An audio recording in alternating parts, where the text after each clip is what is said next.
Matt Damon, ladies and gentlemen.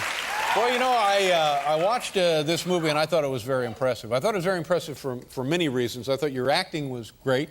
I thought you played an interesting, sort of complicated fellow.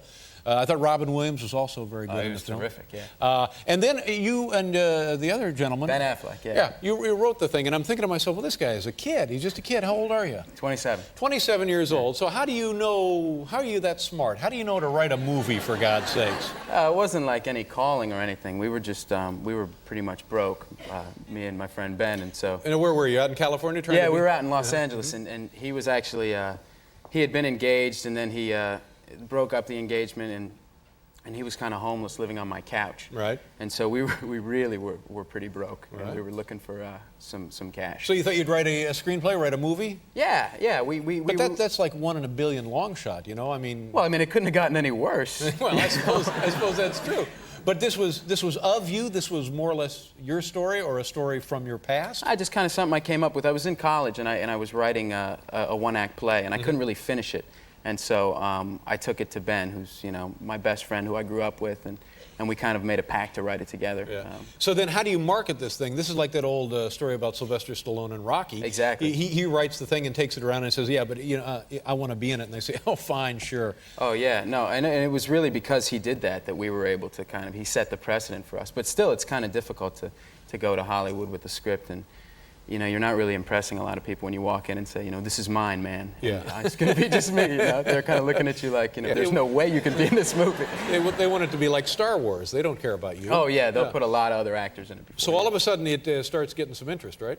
Yeah, and this bidding war kind of erupted out of nowhere. And from a Monday to a Thursday, the 4-day time span where Ben was on my couch and we were like sharing a chicken sandwich, like 4 days later, you know, it was just, we sold it for this incredible amount of money. And thank God for agents, by the way, because the first day, the first call came in, and, you know, they were like offering us like $20 and like a pack of cigarettes. And we were like, take it, man, take it! You know? We would have pretty much given it, you know, for anything. But it went sky high from there. It went sky high because the agent never called us back. He was like, okay, I see what you guys want. So he just kind of went off and was like, no, that's way too little for those guys. No, they want a lot more. Now, and I don't want to embarrass you. Do you mind telling people how much it was sold for? Or? It was sold for just over $500,000. Whoa! Wow. It went, I mean, you know. Who bought it? Now, who actually made the deal? Originally, Castle Rock Films bought it. And actually, when we walked in there for our first meeting, the executives there took one look at us and kind of said, do you guys want, like, an advance?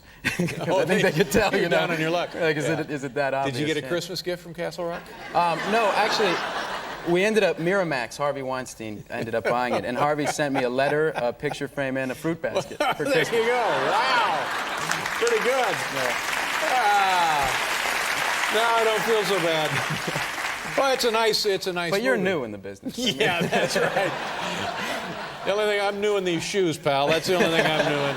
I don't even know what that means. But you know, it's a nice movie, and I keep saying like the term they use is small, because you know there's no rockets, there's no lasers, there's no mechanical lizards eating trees and knocking over buildings and stuff, and there's no chase scene in it. But yet again, it's a really interesting, compelling story, nicely told. But one of your co-stars is sort of now kind of co-starring in your life. Oh, yeah. Well, Minnie Driver, yeah. How is that going? Pretty good? That's going great. What did you think when you, how did this begin? I mean, isn't there a law? Shouldn't actors be kept apart when they're working like that? Yeah, it's like a do not fulfill the stereotype clause.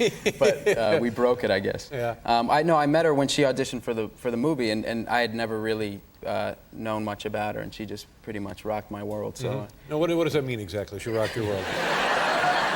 She was the most extraordinary actress I'd ever seen, and it really blew me off my feet. Yeah. And what kind of a life do you guys have now?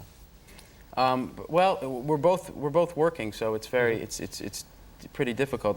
Kind of our idea of fun is pretty much if we can get a night off to kind of, I don't know, do a crossword puzzle. Yeah. You know, we're pretty much in bed before the news. Good for you. I never get a night off.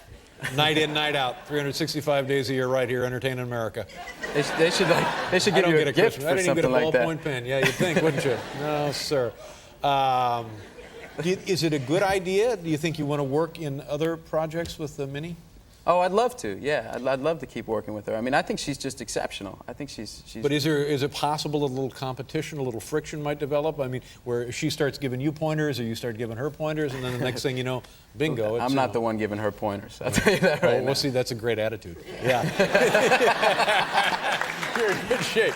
Let's show the folks a little bit of the motion picture. You must be very excited because, I mean, you've already been in great big films and people love you, and now you've got your own work that you're in. That must be very gratifying. It's pretty amazing. Tell the folks what we're going to look at here. But this is the first date scene with Minnie and I. There you go. Take a look, ladies and gentlemen. Good Will Hunting. All right. Very cute.